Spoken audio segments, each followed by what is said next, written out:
But Gowan says, start tightening up your purse strings because a recession. Well, apparently the Ministry of Tourism is extremely optimistic because they're saying the tourism surge and the fact of pent-up tourism and pent-up wanting to travel, the Bahamas is poised to continue having that influx and the flow of tourism and tourists coming to our shores and various islands, etc. And so certainly the surge will overpower the risks to the Bahamas during the 2023 travel season, etc. Whether recession or inflation. Your thoughts about that? I mean, and I'm happy to see, put that optimism out there. I'm glad for the optimism, and I appreciate your optimism, but like we said, you cannot keep sticking your head in the sand for wishful hoping and thinking things are going to go away. 80% of our tourists comes out of the United States, right? If the United States goes into recession next year, people travel on what they call discretionary income. After they pay all their bills, the extra money they get, I call it the fun money. If there is no fun money, how the hell they can come to the Bahamas? Tell me, Mr. Tourism people. And so I don't know who we hire and why we select these people who we call whatever we call them, because they don't seem to have no sense. If Europe is in a World War III, right, and the whole thing is in a conundrum, every European country right now is experiencing heavy inflation. Where we can get the tourists from? Tell me, if the United States is in inflation, Europe is in inflation, they can't even find gas to turn on to keep themselves cold, warm. Why do you think they won't come to the Bahamas?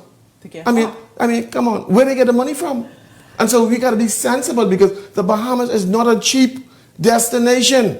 Always mindful of that. It's not a cheap destination. To come to the Bahamas, you got to at least come with $3,000, $4,000, $5,000 just to enjoy yourself. Peggy, that was a beautiful sight to see those airlines and those islands that needed it. It was a beautiful sight, yes. Right?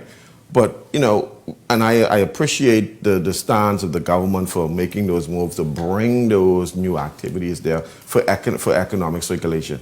However, there are some things when you call a SWOT analysis, is strengths, weaknesses, opportunities, and threats. There are some threats that are external, beyond our control. Yes. And this one is beyond our control. We don't control global inflation. We're not controlling the war. We have no say in that. We have no say in the high price of oil. So what we're saying is that the people who are consuming these things are having problems, and those people we depend on.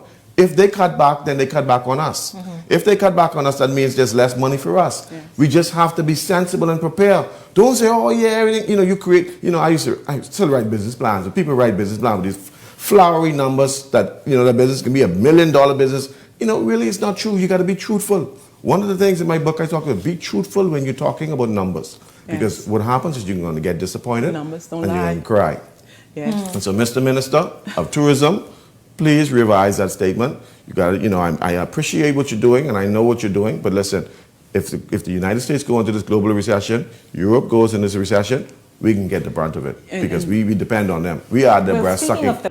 Please like, share, and subscribe to our YouTube channel and also follow our TikTok account. Thanks.